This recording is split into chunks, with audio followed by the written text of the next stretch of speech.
In today's video, I'm going to teach you how to create a new board in Miro, the visual workspace for innovation. Miro is an excellent tool for teams looking to collaborate and brainstorm online, offering a wide range of features to help bring your ideas to life. Whether you're coordinating a project or just mapping out ideas, Miro makes it possible to visualize your work effortlessly. Now let's dive into the process. The first thing you'll want to do is head over to the Miro website. You can easily find it by searching for Miro Sign In using your preferred search engine. Once you get to the homepage, you should see an option to sign in.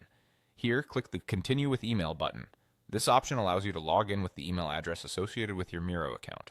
If you're not signed up yet, Miro provides easy instructions to create an account, so feel free to do that if necessary. After logging in or signing up, you'll be taken to your personal Miro dashboard. Here you have access to all the boards you've previously worked on, as well as the option to create new ones.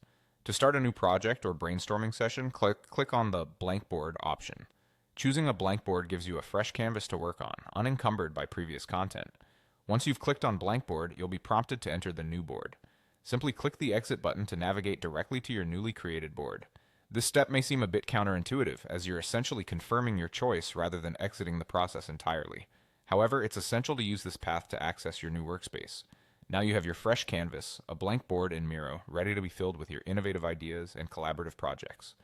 This feature is versatile, giving you the freedom to add text, images, sticky notes, and more, tailoring the board precisely to your project needs. And that's it. You've successfully opened a new board in Miro, ready to unleash creativity and innovation. Experimenting with the functions provided within the platform can significantly enhance your team's productivity, making brainstorming sessions and project planning seamless and interactive. Miro's user-friendly interface ensures that even those new to digital collaboration tools can navigate and utilize its capabilities effectively. I hope this guide was helpful and gave you a clear understanding of how to navigate Miro's platform and start your new project.